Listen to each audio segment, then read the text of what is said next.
Cash flow statement की जो foundation है वो अल्हम्दुलिल्लाह हम लोगों ने सारी की सारी कवर कर ली थी। सही है। उसमें हम लोगों ने जो है लॉजिकली भी चीज़ों को देखा कि आपके जो चीज़ एक्चुअली आप इनिशिएट कर रहे होते हो what is actually the wisdom behind that rule.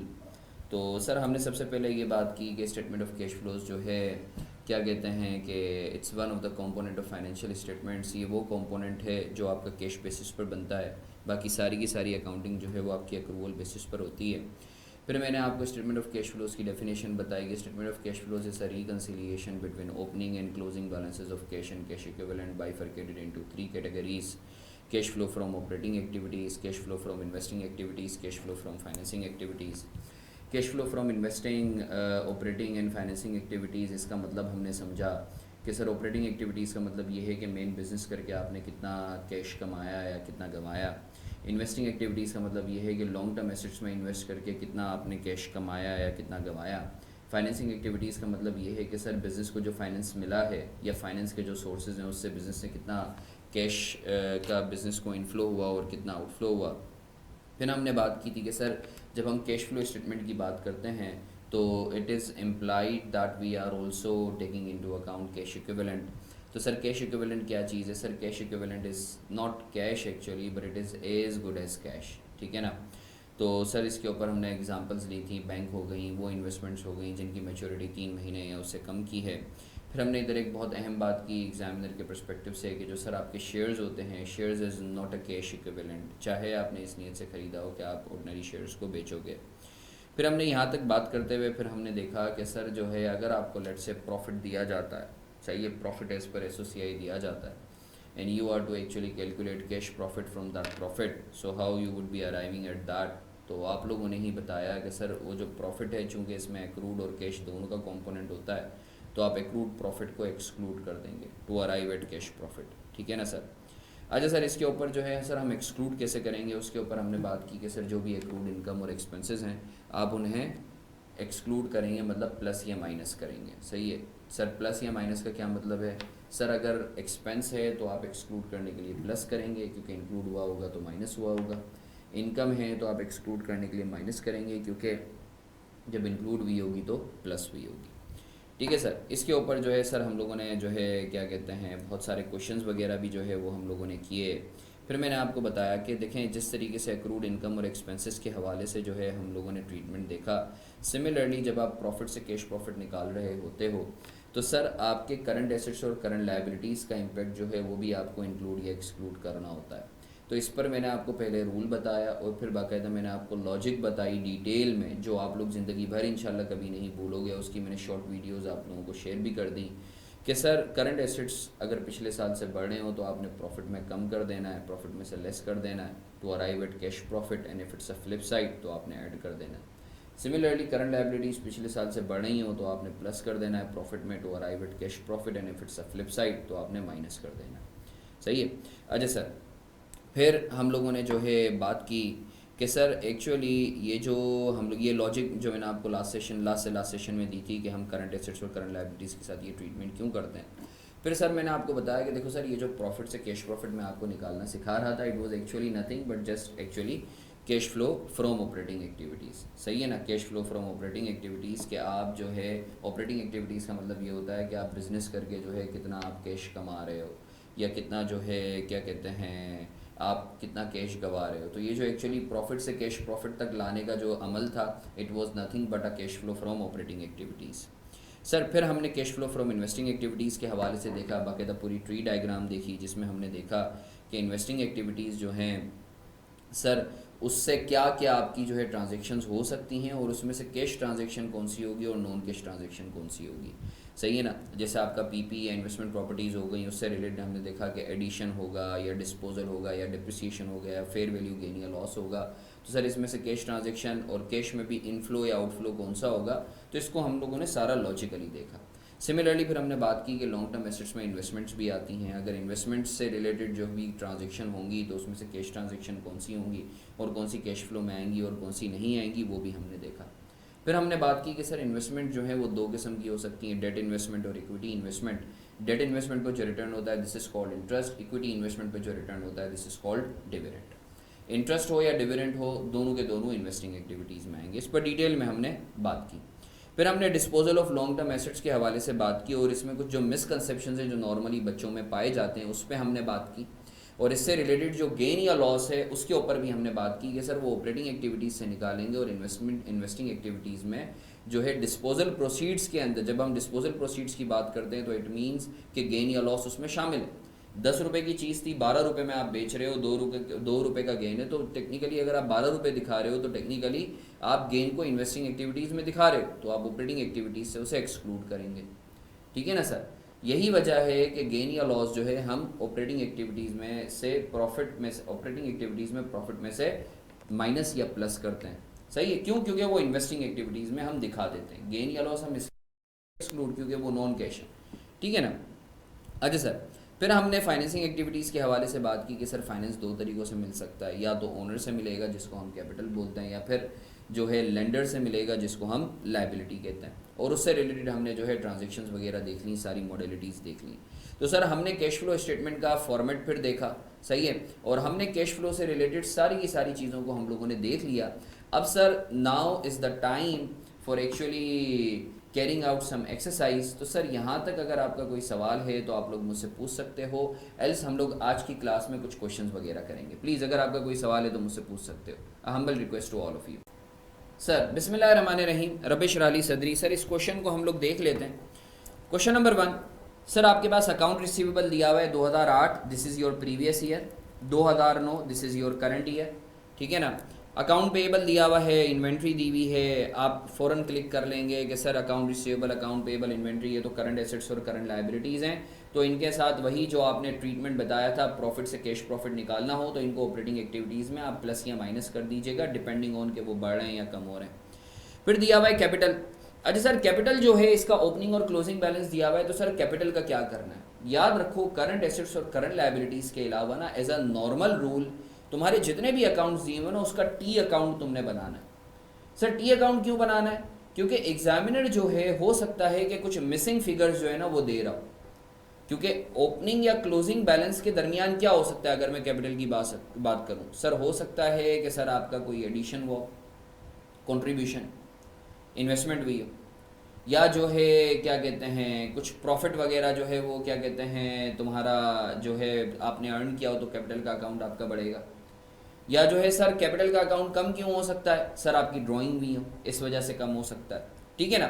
बल्कि मैं एक काम करता हूँ ये क्वेश्चन करवाने से पहले कुछ जो मोटे मोटे अकाउंट्स हैं ना, टी अकाउंट्स तुमने ऑलरेडी पढ़े हुए, एज अ क्विक रिफ्रेशर वो टी अकाउंट्स में बनवाता हूँ ताकि तुम्हें पता चल जाए कि अच्छा यार इन अकाउंट्स के अंदर ये चीज़ें आती हैं। सही है? तो इस क्वेश्चन को करवाने से पहले मैं एक काम करता हूँ, मैं तुम लोगों को कुछ टी। अच्छा सर मैं एक दफ़ा वापस से क्विकली रिकैप कर देता हूँ कि सर ये जो मैं टी अकाउंट्स या जनरल लेजर बनवा रहा हूँ, तो सर एग्जामिनर क्या करता है कि कैश फ्लोज के सवाल के साथ साथ ना कुछ फिगर्स को वो मिसिंग कर देता है, और you are suppose to identify that as a balancing figure from those respective ledgers. अब जैसे एक है कैपिटल का अकाउंट, अब कैपिटल के अकाउंट में मैक्सिमम जितनी भी आइटम्स आ सकती हैं ना वो मैंने यहाँ लिख दी हैं। ओपनिंग बैलेंस होगा, प्रॉफिट होगा, सही है, वो क्रेडिट, उसकी वजह से कैपिटल का अकाउंट क्रेडिट होगा, कंट्रीब्यूशन इसकी वजह से भी कैपिटल का अकाउंट क्रेडिट होगा, ड्राइंग इसकी वजह से कैपिटल का अकाउंट डेबिट होगा। अच्छा सर एक और आइटम होता है लॉस, लॉस भी तो हो सकता है ना, लॉस भी तो हो सकता है। ये मैक्सिमम पॉसिबल आइटम्स हैं जो कैपिटल के अकाउंट में आ सकते हैं फिलहाल। सही है? अब सर एग्जामिनर हो सकता है तो मैं ओपनिंग बैलेंस दे, क्लोजिंग दे, प्रॉफिट दे, कंट्रीब्यूशन दे और drawing as a balancing figure निकलवा रहा हूं। अच्छा सर अब हमारा एम क्या है? हमारा एम क्या है? हमें इस अकाउंट को बना के कौन सी मिसिंग फिगर आइडेंटिफाई करनी है जिसमें कैश का इन्वॉल्वमेंट हो, क्योंकि सर मिसिंग फिगर आइडेंटिफाई हो गई बट उसमें कैश का इन्वॉल्वमेंट नहीं है तो कैश फ्लोज के लिए वो इररिलेवेंट है। तो सर जल्दी से मुझे बताएंगे आप कि sir opening balance is it a cash inflow और आउटफ्लो? ओपनिंग बैलेंस सर ये कुछ भी नहीं है, ये बैलेंस है। सर प्रॉफिट को हम ट्रीट कर रहे होते हैं ऑपरेटिंग एक्टिविटीज में, तो इसका भी हमने कुछ भी नहीं करना। ऑपरेटिंग एक्टिविटीज में अलग से इसका ऑपरेशन कर रहे होते हैं ना, सही है, तो इसको भी मैं फिलहाल क्रॉस कर रहा हूँ। कॉन्ट्रीब्यूशन, अगर तो कैपिटल के अकाउंट से कोई कॉन्ट्रीब्यूशन आता है तो सर ये क्या होगा? सर ये इनफ्लो होगा या आउटफ्लो होगा? सर ये इनफ्लो होगा, सही है ना, cash debit capital credit. Drawing की वजह से कैश क्या होता है? ड्राइंग की वजह से कैश क्या होता है सर? सर ड्राइंग की वजह से कैश आउट होता है। तो अगर सवाल में बैलेंसिंग फिगर के तौर पे ड्राइंग आ रही है तो आपने कैश फ्लो फ्रॉम फाइनेंसिंग में माइनस कर देना है। अच्छा sir loss, sir loss again जो है या तो प्रॉफिट होगा या लॉस होगा, तो वो ऑपरेटिंग एक्टिविटीज में ट्रीट करेंगे। Sir closing balance, sir closing balance भी ऑब्वियसली कुछ नहीं होता, इट्स ओनली अ बैलेंस, ठीक है ना। तो सर अगर तो कैश फ्लो स्टेटमेंट में आपको कैपिटल का अकाउंट दिया हुआ है तो मैंने आपको मैक्सिमम पॉसिबल फिगर्स बता दी हैं। अब सवाल में जो भी रेलेवेंट फिगर्स हों वो तुमने यहाँ प्लग इन करनी है और चेक कर लेना है कोई मिसिंग फिगर है या नहीं है। और वो मिसिंग फिगर होनी चाहिए कैश वाली, क्योंकि अगर नॉन कैश मिसिंग फिगर है तो आपने निकाल तो ली, अच्छी बात है, बट उसका कैश फ्लो पे कोई इंपैक्ट आएगा नहीं। सही है। अच्छा सर एक तो हो गया कैपिटल का अकाउंट। इसी तरीके से सर बाज़ औक़ात जो है सवाल में लोन पेएबल दिया हुआ होता है, इसका टी अकाउंट माशाल्लाह आप लोगों ने पढ़ा हुआ है, बट मैं एक दफ़ा क्विकली रिकैप करवा देता हूँ। सर ओपनिंग बैलेंस यहाँ आता है, सही है, क्लोजिंग यहाँ आ जाता है। सर लोन पेएबल का अकाउंट क्यों बढ़ता है? लोन पेएबल का अकाउंट क्यों बढ़ता है? सर लोन ऑब्टेन्ड, लोन आपने लिया है, लोन ऑब्टेन्ड, उसकी वजह से लोन पेएबल का अकाउंट बढ़ता है तो क्रेडिट होता है। सर कम क्यों होता है? लोन रीपेड, सही है सर, अगर आपने लोन रीपे किया है तो आपका डेबिट होगा लोन का अकाउंट। अच्छा सर अब जल्दी से, ये मैक्सिमम 4 आइटम्स आ सकते हैं लोन पेएबल के अकाउंट में, नॉर्मली कोई 5वां आइटम्स नहीं आ सकता। तो सर ओपनिंग बैलेंस क्या होगा? Inflow outflow. Opening balance sir कुछ भी नहीं। Loan obtained sir inflow, cash आ रहा है ना, cash debit loan payable credit, entry बना लो साथ साथ। Loan repaid sir outflow. Closing कुछ भी नहीं। अब एग्जाम में आपको जो है लोन पेएबल के बैलेंसेस दिए हुए होंगे और हो सकता है आपको ऑब्टेन्ड दे, तो आपने चेक करना है, ऐसा तो नहीं है कि कहीं बैलेंसिंग फिगर जो है वो रीपेड आ रही है, सही है ना। तो सर फिर आपने लोन रीपेड को कैश फ्लो फ्रॉम फाइनेंसिंग में ले जाना है। तो सर मैं उम्मीद करता हूँ आपको क्लैरिटी है कि आप टी अकाउंट करंट एसेट्स और करंट लायबिलिटीज़ के अलावा बाकी आइटम्स का क्यों बना रहे हो, so that you can identify the cash based missing figures, सही है। अच्छा सर इसके अलावा एक बहुत अहम अकाउंट है, एक बहुत अहम अकाउंट है जो मैं अब आपको बताने के लिए जा रहा हूँ, वो है पीपी का अकाउंट। ये बहुत अहम चीज़ है जो मैं बताने के लिए जा रहा हूँ। सर अगर किसी का कोई सवाल है इसमें से तो प्लीज़ मुझसे पूछ सकते हो, else we should move on. Sir किसी का कोई सवाल है तो मुझसे पूछ सकते हो, else we should move on. अच्छा अब सर ये जो मैं आपको टी अकाउंट बनवाने के लिए जा रहा हूँ पीपी का, दिस इज़ एवरग्रीन अकाउंट। तुम्हारा एनपीओ का सवाल आए, कैश फ्लो का सवाल आए, ये अकाउंट तो एग्जामिनर लाजमी पूछता है। और पीपी का अकाउंट अगर सीख लिया तो तुम एक साथ 3-4 अकाउंट्स और भी सीख जाते हो। अब पीपी जो है, आई एम श्योर आप अगर रिकॉल करो जो आपने पढ़ा था कि बाज़ औक़ात पीपी सवाल में कॉस्ट पे दिया हुआ होता है और बाज़ औक़ात पीपीई बुक वैल्यू पर दिया हुआ होता है, सही है ना, जिसको आप लोग इनडायरेक्ट और डायरेक्ट अप्रोच के नाम से पढ़ते हुए आए हो। तो सर एग्जामिनर भी बाज़ औक़ात बुक वैल्यू पर पीपीई को देता है, बाज़ औक़ात कॉस्ट पे देता है। तो स्टूडेंट्स समटाइम्स गेट कन्फ्यूज कि सर हम पीपीई के अकाउंट को कॉस्ट पे बनाएं या बुक वैल्यू पर बनाएं। जैसे जब मैं फाइनल अकाउंट्स करवाता हूँ तो नॉर्मली स्टूडेंट्स आर लाइक कि सर हम पीपीई को बुक वैल्यू पर इसकी वर्किंग करें या कॉस्ट पे करें। तो आए सर ये जो इशू है इसको हम लोग जो है समझते हैं लॉजिकली और फिर इसको हमेशा के लिए जो है रिजॉल्व कर लेते हैं। अच्छा सर पीपी अगर कॉस्ट पे बनेगा तो याद रखो पीपी का अकाउंट जब भी कॉस्ट पर बनेगा तो साथ एक्यूमुलेटेड डेप्रिसिएशन का अकाउंट भी लाजमी बनेगा, सही है। और याद रखो पीपी का अकाउंट जब भी बनाओ ना तो एक वर्किंग ज़रूर बना लेना गेन और लॉस ऑन डिस्पोजल की, गेन और लॉस ऑन डिस्पोजल, सही है, ये वर्किंग ज़रूर बना लेना, इंशाल्लाह इससे ज़िंदगी तुम्हारी आसान हो जाएगी। अच्छा सर पीपी का अकाउंट ओपनिंग माशाल्लाह सब पढ़ के आए हैं, ओपनिंग इधर होता है, क्लोजिंग यहाँ, एक्यूमुलेटेड डेप्रिसिएशन का ओपनिंग यहाँ, क्लोजिंग यहाँ। अभी हम मैक्सिमम पॉसिबल आइटम्स देख रहे हैं कि पीपी के अकाउंट में कौन कौन से आ सकते हैं और फिर उसके बाद जो है हम लोग जो है उसमें से देखेंगे कि कैश बेस्ड मिसिंग फिगर्स कौन सी हैं। जैसे सर पीपी का अकाउंट क्यों बढ़ेगा? एडिशन की वजह से, कोई आपने एडिशन किया, सही है। अच्छा सर पीपी का अकाउंट कम क्यों होगा? डिस्पोजल की वजह से, आपने कोई एसेट डिस्पोज किया। अच्छा सर ये जो आएगा ये कॉस्ट पे आएगा, सही है, ये कॉस्ट पे आएगा। जो भी आपको कॉस्ट दी हुई है उस पर आएगा। इसी तरीके से एक्यूमुलेटेड डेप्रिसिएशन का अकाउंट सर आपका जो है क्यों बढ़ेगा, डेप्रिसिएशन एक्सपेंस की वजह से, डेप्रिसिएशन एक्सपेंस की वजह से। और सर एक्यूमुलेटेड डेप्रिसिएशन का अकाउंट कम क्यों होगा, क्योंकि सर डिस्पोजल होगा तो उससे रिलेटेड फिर एक्यूमुलेटेड डेप्रिसिएशन जो है वो भी आपको जो है रिवर्स करना पड़ेगा। जाहिर सी बात है जब एसेट डिस्पोज हो रहा है तो उससे रिलेटेड एक्यूमुलेटेड डेप्रिसिएशन है उसको भी ख़त्म करना पड़ेगा। तो सर ये मैक्सिमम पॉसिबल आइटम्स आ सकते हैं। अच्छा सर जब भी हम डिस्पोजल की बात करते हैं ना तो याद रखो डिस्पोजल के साथ हमेशा या तो गेन होगा या लॉस होगा या कुछ भी नहीं होगा, but we have to check. तो सर याद रखो जब भी आपके पास सवाल में डिस्पोजल हो तो ये वर्किंग आपने बना लेनी है so that you can arrive at कि आपको गेन हुआ या लॉस हुआ। सही है सर, ये वर्किंग आपने लाजमी बना लेनी है।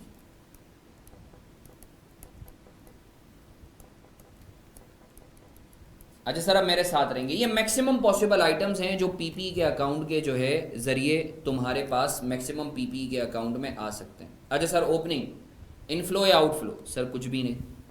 एडिशन, आउटफ्लो, जाहिर बात है ना, कैश आपका क्रेडिट हो रहा है, पीपी डेबिट हो रहा है। सर डिस्पोजल, डिस्पोजल इनफ्लो या आउटफ्लो, सर हमें नहीं पता, आप इस वर्किंग में जाएंगे, इस डिस्पोजल की वर्किंग में जाएंगे, ये जो गेन या लॉस की वर्किंग है। सर आपने यहाँ देखा आपको जो डिस्पोजल प्रोसीड्स हो रही हैं this is actually your inflow. Disposal आपका इनफ्लो नहीं है। हमेशा डिस्पोजल जब भी तुम देखो तो कभी भी आउटराइटली ये नहीं समझना कि इसके अगेंस्ट कैश आया होगा, no no no no no. आप फ़ौरन इस वर्किंग में जाओगे और आप देखो कि इस डिस्पोजल के अगेंस्ट आपको एक्चुअली रिसीव कितना हुआ है, प्रोसीड्स कितनी मिली हैं। सर ये जो प्रोसीड्स हैं ये आपका इनफ्लो होगा जो कि आपने इन्वेस्टिंग एक्टिविटीज़ में ले जानी है। हमने बेसिक्स में पढ़ा था ना कि इन्वेस्टिंग एक्टिविटी में डिस्पोजल प्रोसीड्स आती हैं। अच्छा सर इस डिस्पोजल प्रोसीड्स में गेन या लॉस शामिल होगा और ये गेन या लॉस आपका ऑपरेटिंग में भी आ रहा होगा। तो ये जो गेन या लॉस है ये आप इसको क्या करोगे, एक्सक्लूड फ्रॉम ऑपरेटिंग एक्टिविटीज, ये हमने पढ़ा था ना। सही है सर, जो भी गेन या लॉस हो उसको ऑपरेटिंग एक्टिविटीज में एक्सक्लूड कर देना। क्यों, क्योंकि आप डिस्पोजल प्रोसीड्स ले रहे होगे। अच्छा सर एक्यूमुलेटेड डेप्रिसिएशन, ओपनिंग कुछ भी नहीं, डेप्रिसिएशन कुछ भी नहीं, मगर डेप्रिसिएशन प्रॉफिट में शामिल होता है तो प्रॉफिट में से निकालेंगे। जब प्रॉफिट में डाला था तो हमने माइनस करा था, निकालेंगे प्रॉफिट से तो प्लस करेंगे। डिस्पोजल सर कुछ भी नहीं, नॉन कैश। और क्लोजिंग, क्लोजिंग सर कुछ भी नहीं। तो सर अगर तो आपका पीपीई का अकाउंट आता है या आपका पीपीई का सवाल में कोई इन्फॉर्मेशन होती है तो आपने इस तरीके से अकाउंट बनाना है। सही है, ये भी मैं तुम लोगों को फॉर्मेट्स बना के दे रहा हूँ। अभी इंशाल्लाह इसके ऊपर जो है हमने फुल फ्लेज क्वेश्चन करना है तो आपके जो भी सवाल आते हैं वो कन्फ्यूजन क्लियर हो जाएंगे। अच्छा सर बाज़ोकात हम लोग जो है बचपन में पीपी का अकाउंट बुक वैल्यू पर बनाते थे, कोई एक्यूमुलेटेड डेप्रिसिएशन का अकाउंट हम नहीं खोलते थे। तो सर वो क्या चीज़ थी एक्चुअली? सर आपको पता है कि ये जो एक्यूमुलेटेड डेप्रिसिएशन है ना this is Contra account of PP. तो बाज़ोकात आप क्या करते हैं कि आप इन दोनों अकाउंट्स को जो है ना मर्ज कर देते हैं। ये जो पीपी और एक्यूमुलेटेड डेप्रिसिएशन का अकाउंट है ना इसको मर्ज कर देते हैं। तो आपको पता है कॉस्ट माइनस एक्यूमुलेटेड डेप्रिसिएशन तो आपकी क्या आ जाती है, बुक वैल्यू आ जाती है। तो सर आप कुछ नहीं करते, ये जो आपकी ओपनिंग है ये ओपनिंग से नेट हो जाता है तो आपके पास इधर क्या आ जाता है, ओपनिंग बुक वैल्यू। सही है। इसी तरीके से एडिशन, दोनों में एडिशन एक ही चीज़ है। सही है, इसको आप नेट कर देते हैं तो आपके पास इधर आ जाती है। याद रखो चाहे कॉस्ट पे आप बना रहे हो पीपी का अकाउंट या फिर बुक वैल्यू पर, एडिशन कॉस्ट पर ही होता है। क्यों, क्योंकि एडिशन के ऊपर तो कोई डेप्रिसिएशन चार्ज ही नहीं हुआ होता ना। सही है। अच्छा सर इसी तरीके से अब ये चीज़ याद रखना, ये चीज़ याद रखना जब आप पीपी का अकाउंट बुक वैल्यू पर बनाते हो तो डिस्पोजल बुक वैल्यू पर आता है। सही है ना, ये जो डिस्पोजल तुम्हारा हुआ है, ये जो डिस्पोजल तुम्हारा है ये इससे नेट हो जाता है। सही है ना, कॉस्ट और एक्यूमुलेटेड डेप्रिसिएशन नेट हो जाता है क्योंकि जब आप बुक वैल्यू पर बना रहे हो तो फिर एक्यूमुलेटेड डेप्रिसिएशन सारा का सारा आपकी कॉस्ट में जम हो जाता है। अच्छा सर इसी तरीके से आपका इधर आ जाता है डेप्रिसिएशन एक्सपेंस, क्योंकि जो भी एक डेप्रिसिएशन आप चार्ज करते हो वो डायरेक्ट पीपी के अकाउंट में क्रेडिट होता है। आपने बचपन में अगर आप रिकॉल करें तो आपने पढ़ी होगी ना, आपके टीचर आपको बोलते थे भाई देखो डेप्रिसिएशन की दो एंट्रीज होती हैं, तो डेप्रिसिएशन एक्सपेंस डेबिट होता है, एक्यूमुलेटेड डेप्रिसिएशन क्रेडिट होता है। वो उस वक्त होता है जब आप पीपी का अकाउंट कॉस्ट पे बना रहे होते हो। और सर डेप्रिसिएशन एक्सपेंस डेबिट होता है, पीपी का अकाउंट क्रेडिट होता है, वो उस वक्त होता है जब पीपी का अकाउंट आप बुक वैल्यू पर बना रहे होते हो, जैसे यहाँ बना रहे हैं। और इधर आपका आ जाता है क्लोजिंग बुक वैल्यू। ठीक है सर। अब सर जब आप पीपी को बुक वैल्यू पर बना रहे हो तो आपको जो है एक्यूमुलेटेड डेप्रिसिएशन अकाउंट की बनाने की ज़रूरत नहीं है। अलबत्ता गेन और लॉस ऑन डिस्पोजल की वर्किंग आप लाजमी करेंगे। ठीक है सर। सर वही इधर आपकी आ जाएंगी डिस्पोजल प्रोसीड्स, सवाल में दी हुई होंगी, इधर आ जाएगी बुक वैल्यू, सही है, और इधर आ जाएगा आपके पास गेन या लॉस। ठीक है सर। अब सर ये मैक्सिमम, अच्छा सर आप ये बताएं कब हम ऊपर वाला यूज़ करेंगे कॉस्ट पे और कब नीचे वाला बुक वैल्यू वाला, बताता हूँ, पहले रिकॉल कर लो होता क्या। अच्छा सर जल्दी से मुझे बताएं, जल्दी से मुझे बताएं कि सर इनफ्लो या आउटफ्लो क्या क्या होगा इस अकाउंट में। Sir PP book value, sir कुछ भी नहीं है, ना कैश का इनफ्लो है ना आउटफ्लो है sir, this is opening. Addition outflow, disposal book value, sir disposal inflow outflow नहीं सर, कुछ भी नहीं है। आप यहाँ जाके देखेंगे कि इस डिस्पोजल के अगेंस्ट आपको क्या मिला है, क्योंकि हमने लास्ट सेशन में बात की थी कि सर डिस्पोजल का मतलब ज़रूरी नहीं है कि आपको पैसे मिले ही मिले। You need to look out for disposal proceeds. Sir disposal proceeds inflow, इस प्रोसीड्स में गेन और लॉस शामिल है, और ये गेन और लॉस आपका ऑपरेटिंग एक्टिविटीज़ में भी शामिल है, तो आप क्या करेंगे, exclude from operating activities. Sir depreciation expense non cash, अलबत्ता ये आपका प्रॉफिट में शामिल होता है, तो प्रॉफिट में जब आपने इंक्लूड करा था तो माइनस करा था, एक्सक्लूड करेंगे तो प्लस करेंगे। बुक वैल्यू कुछ भी नहीं। तो सर मैं उम्मीद करता हूँ आपको क्लैरिटी है कि एग्ज़ाम में या सवाल में आपको पीपी अगर कॉस्ट पे बनाना है तो किस तरीके से बनाएंगे, और अगर आपको बुक वैल्यू पर बनाना है तो किस तरीके से बनाएंगे। अब सर एक सवाल का जवाब दें, सर हमने कॉस्ट पे बनाना है या बुक वैल्यू पर बनाना है, इसका हमें कैसे पता चलेगा। सर ये नोट आपने अपने पास याद रख लेना है, इंशाल्लाह आप लोगों को कभी भी इस चीज़ की परेशानी नहीं होगी कि सर हम पीपी को कॉस्ट पे बनाएं या बुक वैल्यू पर बनाएं। याद रखो, अगर तो आपके पास सवाल में एक्यूमुलेटेड डेप्रिसिएशन दिया हुआ है, तो आपने पीपी का अकाउंट कॉस्ट पे बनाना है, और अगर तो सवाल में एक्यूमुलेटेड डेप्रिसिएशन नहीं दिया हुआ तो आपने पीपी का अकाउंट बुक वैल्यू पर बनाना है। आसान सी चीज़, सही है ना। तो सर इधर मैं लिख देता हूं, if accumulated depreciation is given in question,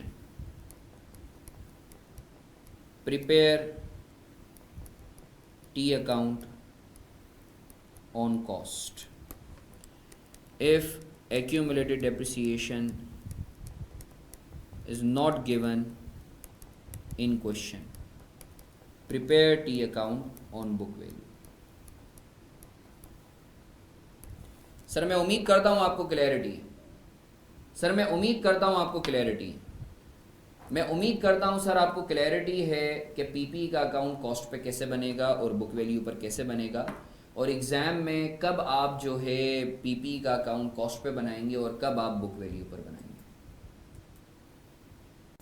sir बिस्मिल्लाहिर्रहमानिर्रहीम। Sir we were discussing actually this question. Sir हमें जो है सबसे पहले हमेशा we need to actually read the requirement, cash flow from all the sources of the company. हमें cash flows actually निकालने हैं, सोर्सेज कितने हैं, ऑपरेटिंग, इन्वेस्टिंग और फाइनेंसिंग। सर अकाउंट रिसीवेबल दिया हुआ है, अकाउंट पेएबल दिया हुआ है, इन्वेंट्री दी हुई है, सही है ना। तो इन तीनों को जैसे ही आपने देखा तो it clicked in your mind कि सर आपने जो है क्या कहते हैं पिछले साल से जो है आपने जो है इसका डिफरेंस लेना है और आपने देखना है कि सर बढ़ रहे हैं या कम हो रहे हैं, और cash flow from operating activities में प्रॉफिट में से इन्हें कम या ज़्यादा कर देना है to arrive at cash flow from operating activities, जो हम लोगों ने अपनी बेसिक्स जब हम लोग कर रहे थे तो हमने देखा था कि हम कैसे करते हैं और क्यों करते हैं। कैपिटल दिया हुआ है, कैपिटल का टी अकाउंट बनेगा, सही। अभी हमने देखा है किस तरीके से बनेगा, and we shall be identifying whether there are missing figures और नॉट। लोन पेएबल दिया हुआ है, सही है। फिर पीपी दिया हुआ है। अच्छा पीपी का जो अकाउंट दिया हुआ है, तुम देखो कि यहाँ कोई एक्यूमुलेटेड डेप्रिसिएशन का अकाउंट नहीं है, सही है ना, इस बैलेंस शीट में। तो सर पीपी जो तुम्हारा बनेगा वो कॉस्ट पे बनेगा या बुक वैल्यू पर बनेगा। सर ऑब्वियसली बुक वैल्यू पर बनेगा, क्योंकि there is no accumulated depreciation का अकाउंट। इट मीन्स कि ये जो पीपी की फिगर्स हैं these are given on book value. Other information में बोलता है, अच्छा फिर प्रॉफिट दिया हुआ है 875,000 का, सही है, जो कि आपको जो है कैश फ्लो फ्रॉम ऑपरेटिंग के फॉर्मेट में आपने लिखना है। अदर इन्फॉर्मेशन के अंदर बोलता है पीपी एक्वायर्ड फॉर ₹560,000, 5,60,000 का पीपी हम लोगों ने खरीदा है, ठीक है। Depreciation for the year is 125,000 का डेप्रिसिएशन है। नो गेन और loss on sale of PP, कोई भी गेन या लॉस नहीं हुआ है, मगर सर हमें तो डिस्पोजल दिया हुआ ही नहीं है, तो डिस्पोजल हो सकता है मिसिंग फिगर हो, जो कि जब हम टी अकाउंट बनाएंगे तो टी अकाउंट के ज़रिए हमें पता चलेगा कि कोई डिस्पोजल है या नहीं है। सिमिलरली बोलता है लोन रीपे किया है ड्यूरिंग द ईयर 45,000 का, लोन हमने रीपे किया है 45,000 का, तो सर लोन ऑब्टेंड कहाँ है? सर हो सकता है मिसिंग फिगर हो, सही है ना, वो हम टी अकाउंट बनाएंगे तो हमें पता चलेगा। कैपिटल विड्रॉन ₹450,000, हमने कैपिटल ड्रॉ किया है 4.5 लाख का, तो सर कॉन्ट्रीब्यूशन का है, हमें नहीं पता, सही है, वो जब हम टी अकाउंट बनाएंगे तो हमें पता चलेगा, जो कि अभी हमने थोड़ी देर पहले ही बनाना सीखा था। तो सर इस सवाल को हम लोग करते हैं क्विकली, सही है। तो जैसा कि मैंने तुम लोगों को बताया था, हमेशा जब भी फॉर्मेट बेस्ड क्वेश्चन हो तो you are to prepare the format first, जो कि हम लोग बना चुके हैं, सही है ना, ये फॉर्मेट हम लोग बना चुके हैं। तो आए सर इस सवाल को सॉल्व करते हैं। सर सबसे पहले हम लोग देख लेते हैं अकाउंट रिसीवेबल। अकाउंट रिसीवेबल पिछले साल से क्या हो रहा है सर? बढ़ रहा है, 1 लाख से 1,25 हो रहा है। तो सर हमने क्या पढ़ा था, जब भी हमें प्रॉफिट से कैश फ्लो फ्रॉम ऑपरेटिंग निकालना हो या कैश प्रॉफिट निकालना हो, तो आपका account receivable being a current asset बढ़ेगा, तो हम क्या करेंगे? लेस करेंगे। तो सर मैं इधर लिख देता हूँ शॉर्ट फॉर्म में अकाउंट रिसीवेबल, सही है, कितने से? सर 25,000 से बढ़ रहा था तो हमने 25,000 से लेस कर दिया। अच्छा सर इधर प्रॉफिट भी लिख दें, सवाल में दिया हुआ 875,000, वो मैंने लिख दिया। प्रॉफिट सवाल में दिया हुआ था वो मैंने यहाँ लिख दिया, और अकाउंट रिसीवेबल पिछले साल से आपका कम हो रहा है, बढ़ रहा है, तो आपने माइनस कर दिया। क्यों माइनस किया, इसकी लॉजिक हम लोग डिटेल में देख चुके हैं। इसके बाद अकाउंट पेएबल पिछले साल से क्या हो रहा है? अकाउंट पेएबल पिछले साल से क्या हो रहा है सर? अकाउंट पेएबल पिछले साल से बढ़ रहा है। तो account payable being a current liability बढ़ता है तो हम क्या करते हैं? और प्लस करते हैं। तो सर कितने का डिफरेंस है, मुझे बताओगे कितने का डिफरेंस है अकाउंट पेएबल का? 17,500 का। तो 17,500 से हम क्या करेंगे? अकाउंट पेएबल को बढ़ा देंगे, प्रॉफिट में ऐड कर देंगे, सही है। अच्छा सर इसके बाद इन्वेंट्री, इन्वेंट्री पिछले साल से बढ़ रही है जी सर, 124 से 175 हो रही है। सर कितने से बढ़ रही है इन्वेंट्री? सर कितने से बढ़ रही है सर? इन्वेंट्री कितने से बढ़ रही है सर? 124 माइनस 175, कोई मुझे बताएगा कितना आता है? 124 माइनस 175 कितना आता है सर? 50,000, 51.5, 51.5, 51.5 या 51, मेरे ख्याल से 51। तो सर 51,000 से आप इन्वेंट्री को क्या करेंगे? इन्वेंट्री को प्रॉफिट में से लेस कर देंगे 51,000। क्यों लेस करेंगे, इसकी लॉजिक बाकायदा हम लोगों ने डिटेल में देखी हुई है। तो सर आप देख रहे हो कितना इजीली जो है आपने फॉर्मेट बना लिया, तो you just need to plug in the figures. इसके बाद सर कैपिटल आपको दिया हुआ है ओपनिंग और क्लोजिंग बैलेंस, तो सर कैपिटल का अकाउंट बना लेते हैं, टी अकाउंट बना लेते हैं, सही है, कैपिटल का टी अकाउंट बना लेते हैं। कैपिटल सर ओपनिंग बताते हैं कितना है सर? कैपिटल का ओपनिंग बैलेंस बताते हैं कितना है सर? 1,002,500, 1,002,500। सर क्लोजिंग कितना है? 1,357,500, 1,357,500। अच्छा सर आपको पता है कैपिटल का अकाउंट क्यों बढ़ता है? प्रॉफिट की वजह से। आपको प्रॉफिट भी दिया हुआ है 875,000। और सर अगर आप सवाल देखो तो सवाल में आपको ड्राइंग्स भी दी हुई है, आपको सवाल में ड्राइंग्स भी दी हुई है, ठीक है सर। ड्राइंग्स बोलता है पॉइंट नंबर 4 में देखो, वो बोलता है 4.5 लाख की ड्राइंग्स हैं। तो आपको पता है ड्राइंग्स की वजह से कैपिटल क्या होता है? अभी तो मैंने सिर्फ फिगर्स प्लॉटिंग की हैं, 4.5 लाख। अब सर आप बैलेंस करें, ये क्रेडिट माइनस डेबिट करें, कितना आ रहा है? क्रेडिट माइनस डेबिट करें कितना आ रहा है? ये 4.5 लाख है। ड्राइंग 4.5 लाख है। सर क्रेडिट माइनस डेबिट करें, बैलेंसिंग फिगर कहाँ आ रहा है? कोई मुझे बताएगा?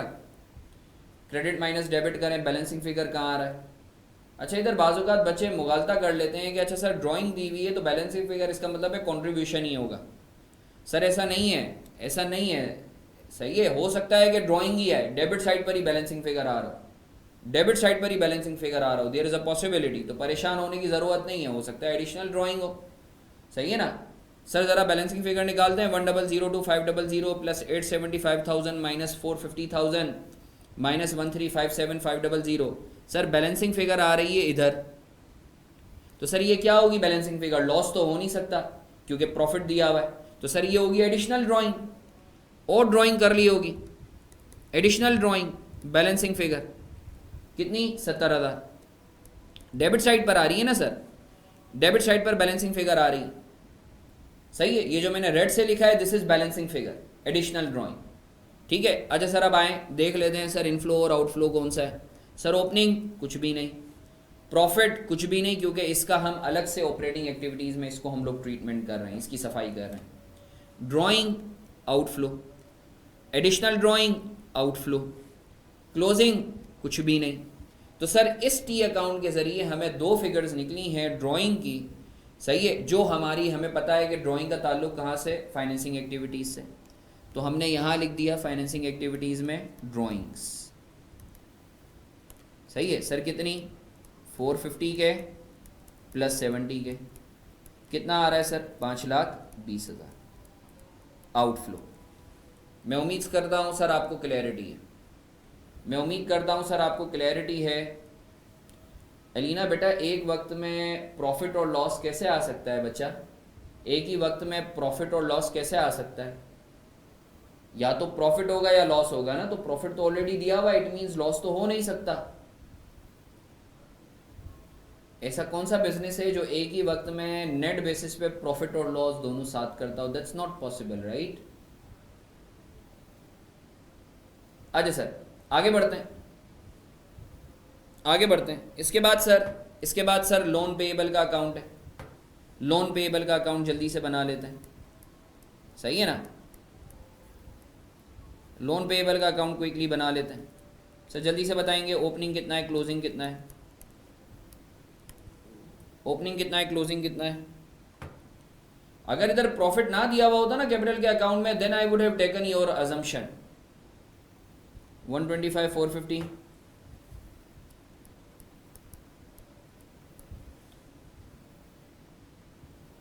और 245 050।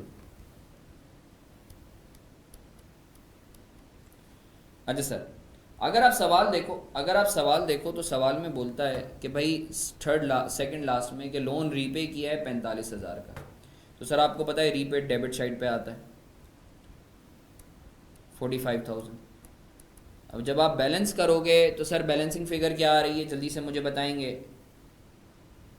आई एम श्योर लोन ऑब्टेंड आ रहा होगा, यहाँ आ रहा होगा।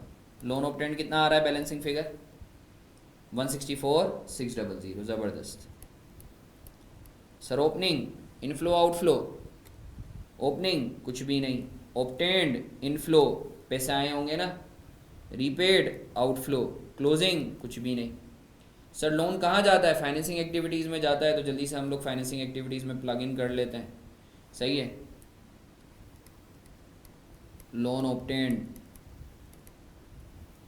164,600,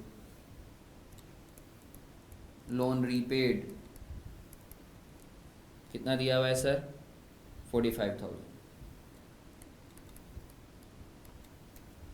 सर मैं उम्मीद करता हूँ आपको क्लैरिटी है कि किस तरीके से हमने लोन पेएबल के अकाउंट से हमने लोन ऑब्टेंड और लोन रीपेड निकाला, और हमने किस तरीके से इसको सर फाइनेंसिंग में क्यों लिखा, क्योंकि हमें पता है लोन या कैपिटल से रिलेटेड जो भी चीज़ें होती हैं वो फाइनेंसिंग में जाती हैं। अच्छा सर आखिरी अकाउंट बनाएंगे, आखिरी अकाउंट बनाएंगे। मैं सवाल का जवाब देता हूँ दानिश, ये let me complete this question. Sir PP का अकाउंट आपको पता है बुक वैल्यू पर बनेगा, ऐसा ही है सर, हमने अभी बात की है। पीपी का अकाउंट आपका बुक वैल्यू पर बनेगा। क्यों बुक वैल्यू पर बनेगा, क्योंकि कोई एक्यूमुलेटेड डेप्रिसिएशन का अकाउंट नहीं दिया हुआ। ओपनिंग, क्लोजिंग, और इधर आ जाएगा गेन और लॉस ऑन डिस्पोजल, सही है सर। ओपनिंग कितना दिया हुआ है सर, ओपनिंग दिया हुआ है 1,457,550, 1,457,550। और इसी तरीके से सर आपके पास क्लोजिंग कितना दिया हुआ है, 1,811,550, 1,811,550, ठीक है सर। अच्छा सर अगर आप सवाल देखो तो सवाल में बोलता है कि आपने पीपी जो अक्वायर किया है वो 5,60,000 का अक्वायर किया, एडिशन 5,60,000, सही है सर। आपने डेबिट क्यों करा, क्योंकि अभी हमने पढ़ा था कि पीपी आपका बढ़ रहा है, आप खरीद रहे हो तो डेबिट होगा। इसी तरीके से सर हमने पढ़ा था डेप्रिसिएशन एक्सपेंस जब आप बुक वैल्यू पर बनाते हो तो क्रेडिट होता है। क्यों, क्योंकि सर एंट्री पास होती है PP debit depreciation, PP credit, depreciation expense debit. तो पीपी का अकाउंट डेप्रिसिएशन की वजह से क्रेडिट हो रहा है। कोई बच्चा ये तो नहीं सोच रहा कि सर ये डेप्रिसिएशन एक्सपेंस क्रेडिट क्यों हो रहा है। अरे भाई ये नरेशन है, ये पीपी का अकाउंट है, तो हमने बताया कि पीपी का अकाउंट क्यों क्रेडिट हो रहा है, डेप्रिसिएशन एक्सपेंस की वजह से। अब सर बैलेंस करो, देखो बैलेंस हो रहा है या कोई बैलेंसिंग फिगर आ रही है, बैलेंस हो रहा है या कोई बैलेंसिंग फिगर आ रही है, बैलेंस हो रहा है या कोई बैलेंसिंग फिगर आ रही है, बैलेंस करके बताओ कोई बैलेंसिंग फिगर आ रही है या नहीं आ रही। जी सर 81,000। अच्छा सर अब आप मुझे बताएं कि सवाल में ये बोलता है कि कोई गेन या लॉस ऑन डिस्पोजल नहीं है। इसका मतलब ये है कि सर जितने का एसेट बुक वैल्यू होगी उतने का ही बिका होगा, तभी गेन या लॉस नहीं है ना। कुछ बच्चे शायद इसको इम्प्लाई कर रहे होंगे कि सर आपको कुछ भी नहीं मिला होगा। अरे भाई अगर कुछ ना मिला होता तो 81,000 की चीज़ के अगेंस्ट कुछ ना मिला होता तो लॉस होता। नो गेन नो लॉस का मतलब क्या है, जितनी बुक वैल्यू है उतनी ही डिस्पोजल प्रोसीड्स हैं। ऐसा ही है ना सर, डिस्पोजल प्रोसीड्स भी 81,000 ही है और बुक वैल्यू भी 81,000 ही, ऐसा ही है ना सर। तो सर आपका नेट गेन या लॉस क्या है, कुछ भी नहीं है। अच्छा सर मेरे साथ रहेंगे, मेरे साथ रहेंगे, जल्दी से बताएं। ओपनिंग, इनफ्लो, आउटफ्लो, कुछ भी नहीं। Addition, addition sir, addition, outflow. Depreciation expense कुछ भी नहीं है, अलबत्ता ये प्रॉफिट के अंदर शामिल है तो प्रॉफिट से इसे एक्सक्लूड करेंगे। जब प्रॉफिट में हमने इंक्लूड किया था इस डेप्रिसिएशन को तो माइनस करा था, इसे हम एक्सक्लूड करेंगे तो प्लस करेंगे। Disposal sir, disposal sir, disposal कुछ भी नहीं है, इधर जाके देखें। इस डिस्पोजल के अगेंस्ट 81,000 का आपको इनफ्लो हो रहा है, तो आप इसे इन्वेस्टिंग एक्टिविटीज़ में ऐड कर देंगे। तो सर मैं उम्मीद करता हूँ आपको पीपी का अकाउंट क्लियर है। दो फिगर्स हमें जो हैं वो एक्सट्रैक्ट हुई हैं, एक तो ये एडिशन और एक ये 81,000 का इनफ्लो। और ये डेप्रिसिएशन एक्सपेंस को आपने एक्सक्लूड करना है क्योंकि ये नॉन कैश है, सही है, प्रॉफिट में से। आए सर इसकी पोस्टिंग कर देते हैं। आए सर ये जो कैश फ्लो हम लोगों ने इन्वेस्टिंग एक्टिविटीज़ से बनाया है सर, एडिशन टू पीपी 560,000 से आपका आउटफ्लो, डिस्पोजल प्रोसीड्स पीपी 81,000 से इनफ्लो। इसी तरीके से सर प्रॉफिट में डेप्रिसिएशन एक्सपेंस को आप ऐड कर देंगे। क्यों ऐड करेंगे, क्योंकि एक्सक्लूड आपने करना है, it's a non cash. Sir depreciation expense कितना आ रहा है, 125,000। तो सर अल्हम्दुलिल्लाह, अल्हम्दुलिल्लाह देखते ही देखते we are done with our question, we are done with all of the information given in the question. अब सर जल्दी से आप मुझे टोटल करके बताएं, जल्दी से मुझे टोटल करके बताएं कि sir cash flow from operating activities कितना आ रहा है, cash flow from investing activities कितना आ रहा है, cash flow from financing activities कितना आ रहा है, जल्दी से मुझे टोटल करके बताएं। डिस्पोजल वाला मैं वापस बता देता हूँ। मेरा बच्चा सवाल में ये बोला हुआ है कि एक तो ये तो समझ में आ गया कि डिस्पोजल आपकी बैलेंसिंग फिगर आई है बुक वैल्यू। अब सर सवाल में बोलता है कि नो गेन और loss on sale of PP. इसका मतलब ये है कि सर आपका एसेट जितने का आपके पास था उतने में ही बिका। एसेट कितने का था आपके पास, कितने रुपए की वैल्यू वाला पड़ा हुआ था सर, 81,000 का। सर बिका भी कितने में होगा, 81,000 पे ही बिका होगा, सही है ना। सर खुद बोल रहा है सवाल में कि कोई गेन या लॉस नहीं है, इसका मतलब है जितने का था उतने का ही बिका है, सही है ना, तभी तो गेन या लॉस नहीं है। इसका मतलब है 81,000 का था, आपको 81,000 ही मिले। मैं उम्मीद करता हूँ सर आपको क्लैरिटी है। जल्दी से ज़रा मुझे टोटल, अगर गेन होता तो क्या करते हैं बेटा, उसको फिर प्रॉफिट में से लेस करते हैं। डिस्पोजल प्रोसीड्स टोटल दिखाते हैं, लेट से 85,000 अगर इसके 85,000 में बिका होता ये, सही है ना, तो 85,000 आप डिस्पोजल प्रोसीड्स में दिखाते हैं और 4,000 के गेन को प्रॉफिट में से माइनस करते हैं। अच्छा सर ये 81,000 की जगह 75,000 में बिका होता तो आप 75,000 डिस्पोजल प्रोसीड्स में दिखाते और प्रॉफिट में से प्रॉफिट में 6,000 के लॉस को ऐड कर देते। ठीक है बच्चा। सर फाइनेंसिंग जो है 684,600, सही है। फाइनेंसिंग जो है 684,600। अच्छा बाकी बताएं। Operating total, operating 941,500, 941,500। और इन्वेस्टिंग कितना आ रहा है,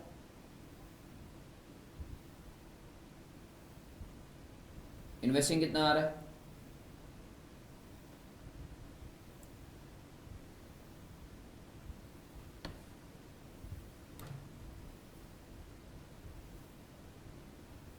इन्वेस्टिंग एक्टिविटीज़ बताते हैं सर कितना आ रहा है?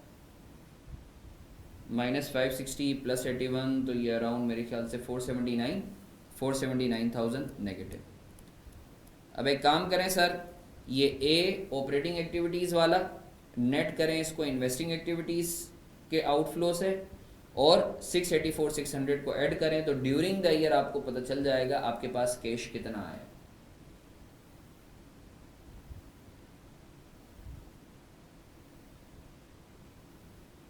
बहुत अच्छा सवाल, मैं इस पर रिस्पॉन्ड करता हूँ once we are done with this. मुझे ज़रा कैलकुलेट करके बताएं net cash flow from during the year, तीनों का टोटल करें कितना आ रहा है नेट बेसिस पे।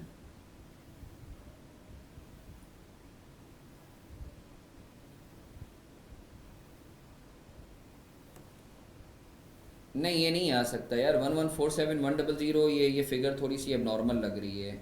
यही आ रहा है 1147,100 आ रहा है। हुज़ैफ़ा के कोई क्वेश्चन को ये जो हुज़ैफ़ा ने बताया है टोटल, कोई इसको क्रॉस वेरीफाई कर सकता है? 941,500 माइनस 479,000 प्लस 684,600, यही आ रहा है? कोई बच्चा मुझे दोबारा ये एक दफ़ा करके बता दे net cash flow during the year. मेरे ख्याल से 210 आना चाहिए। आई डोंट नो, यानी जो मुझे मेरी यादाश्त है, जो मैंने पिछली जो है सेशंस वगैरह में कभी करवाया है, तो कोई मुझे टोटल करके बता सकता है? ए नेट बी नेट सी कितना आ रहा है सर? 1147,100, चलें सही है, थैंक यू सो मच। 1147,100, ये सर आपका पॉजिटिव आ रहा है net cash flow during the year. ठीक है sir, net cash flow during the year आपका 1.147 मिलियन का, इसका मतलब है नेट बेसिस पे ड्यूरिंग द ईयर आपके पास इतने का इनफ्लो हुआ है। तो सर अल्हम्दुलिल्लाह आई एम श्योर आपको ये चीज़ क्लियर है कि किस तरीके से आपने कैश फ्लो स्टेटमेंट बनानी है, सही है, या cash flow from all the sources निकाल